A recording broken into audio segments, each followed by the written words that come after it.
So last time we talked about the four basic human need and the question you need to ask yourself in order to find out which one were the most predominant one for you.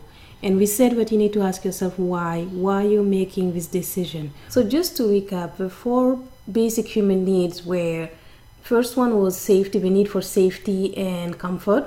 So that is basically the fact that we need to feel safe. We need to feel like we know when our next meal is going to come. We need to feel that we have a roof over our head. This type of thing. So the second one was the need for variety and diversity and freedom. So that is simply the fact that we need a certain level of unknown and uncertainty in our lives. If you were told that your life will be the same every single day for the rest of your life, it will be depressing. So we need to be able to have hope in the future, hope in the sense that things will change, especially if you're going through a tough time right now. So the need for diversity and freedom and variety.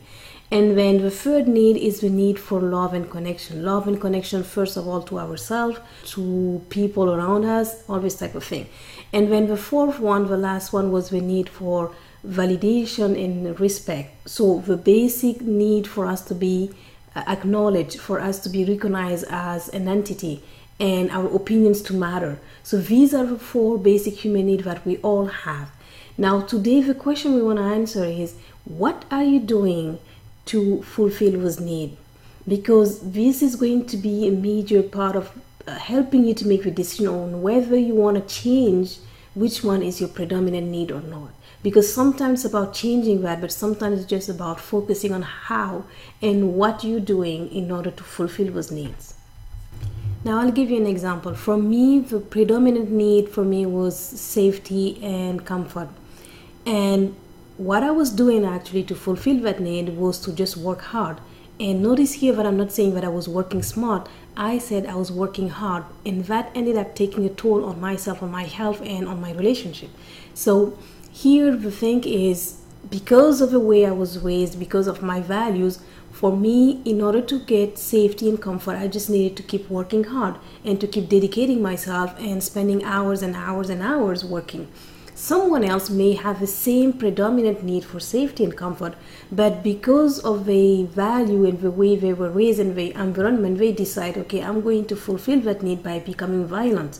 Now, what do I mean by that? If I have a gun right now and I'm pointing that gun at you, I will feel safe because I'm the one with the gun. You don't have a gun, so you do whatever I tell you to do, including giving me your wealth, or simply basically doing exactly what I ask you and tell you to do, because I am the one with the gun.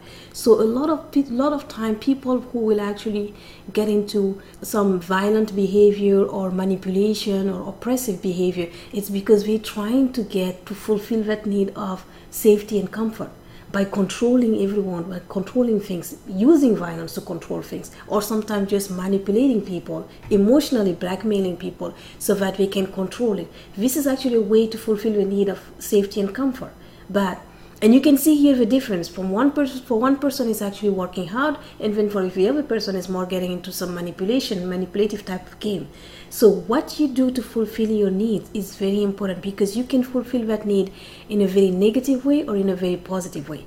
Now, let me take also the example of love and connection. A lot of people fulfill that need through food. Whenever they feel low, whenever they feel a little bit depressed, life is a little bit hard on them, they just go and start eating. And that is actually a way for them to connect and love themselves.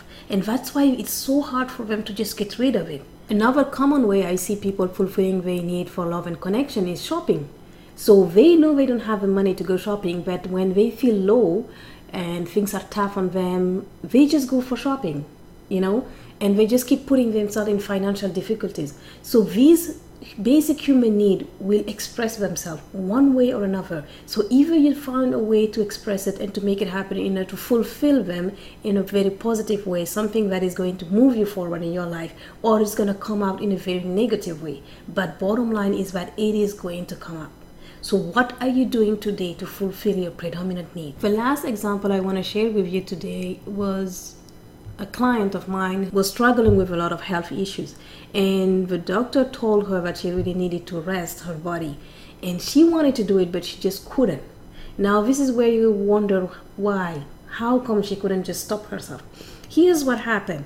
When her family was actually an immigrant family, when they moved to the West, the parents were not speaking the local languages. So the kids have to pick up pretty quickly, and because she was the oldest one, she actually picked it up and she started being the translator for her parents and doing everything. Now, what happened in this situation for most of us is whenever you help your parents and you do something good, they tell you, oh my God, you're such a good daughter, you're such a good person, I'm so proud of you.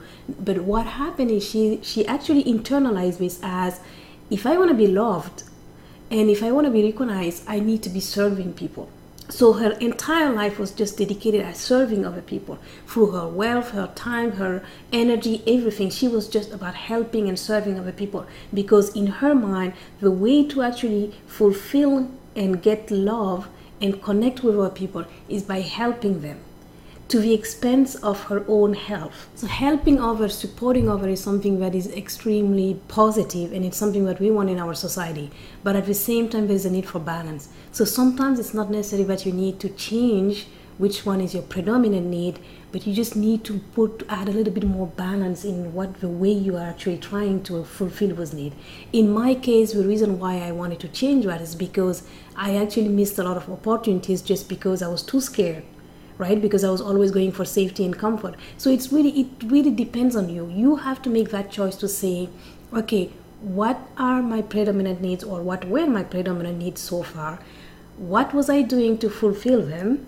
And is it something that I want to continue doing, or do I feel like I really need to change in my life because it was not, or it did not take me where I wanted to be? So you have to ask yourself, now that you know what are your predominant need, you have to ask yourself now, what am I doing today to fulfill those needs? Is this something positive, or is it something negative? Or is it something that I just need to balance because it's positive, but at this stage it's a little bit unbalanced, and so it's affecting me, it's impacting my life. So you have to make that decision. But before you can do that, you need first to understand, how is that working for you today? Observe in the next days, now that you know what are your predominant needs, observe what are you doing to fulfill them. Is it for work? Is it that you're looking for validation and respect by always being the odd one, always dressing up weird, or always speaking weird? What are you doing to fulfill your need?